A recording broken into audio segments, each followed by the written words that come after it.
देखिए, शिवसेना यूबीटी जम्मू कश्मीर इकाई का आज हमने यहाँ पाकिस्तान के खिलाफ, आतंकवादी संगठनों के खिलाफ, हाफिज सईद के खिलाफ यहाँ पर प्रदर्शन किया है। उनका पाकिस्तान का झंडा फूका गया है। हाफिज सईद तमाम आतंकवादी संगठनों के जो है पुतले यहाँ पर जलाए गए हैं। देखिए, पाकिस्तान की गुस्ताखियां नाकाबिले बर्दाश्त हैं, उनको माफ नहीं किया जा सकता। और पाकिस्तान कुत्ते की वह दुम है जो कभी सीधी नहीं हो सकती।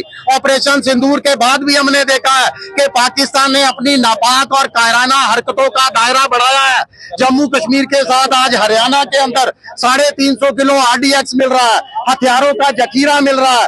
दिल्ली के अंदर ब्लास्ट कर दिया जाता है, इतना भीषण ब्लास्ट। और लाल किले के अंदर हमारी राजधानी में हमला हुआ है। मैं प्रधानमंत्री जी को, देश के रक्षा मंत्री जी को वो वादा याद दिलाना चाहता हूं जो उन्होंने पहलगाम हमले के बाद किया था कि भविष्य के अंदर कोई भी भारत की सरजमी पर आतंकवादी हमला होता है, that will be treated as a act of war. तो दिल्ली में जो इतना भीषण आतंकवादी हमला हुआ है, उसको एक्ट ऑफ वॉर की तरह ट्रीट करते हुए ऑपरेशन सिंदूर जो आपने रोक दिया था, ऑपरेशन सिंदूर 2.0 को और मजबूती के साथ वहां जो है पाकिस्तान पर हमले किए जाए, हमारी सेनाओं को निर्देश दिए जाए ताकि पाकिस्तान को सबक सिखाया जाए। वहां तमाम आतंकवादी संगठन जब तक उनका सफाया नहीं होता, हाफिज सईद जैसे लोग जो है ऑपरेशन सिंदूर में फंस निकले थे। अब ऑपरेशन 2 के अंदर जब तक इनका पूर्ण सफाया नहीं होता, ऑपरेशन सिंदूर खत्म नहीं होना चाहिए।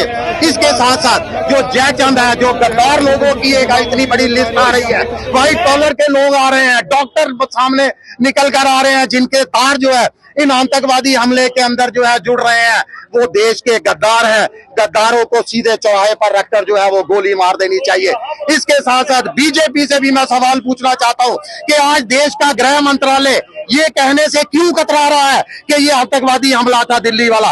वो ये कहने से क्यों कतरा रहा है कि इसके तार जो है पाकिस्तान के साथ जुड़े हैं, जबकि तमाम मीडिया, आप लोग जो है इसका खुलासा कर रहे हो। मजीद अभी तक गृह मंत्रालय की तरफ से ऐसी कोई स्टेटमेंट नहीं आई। वो किस लिए पाकिस्तान से क्या घबराहट है उसको? पूरा देश आपके साथ खड़ा है, तमाम पक्ष विपक्ष आपके साथ खड़ा है। आप ऑपरेशन सिंदूर 2.0 शुरू कीजिए।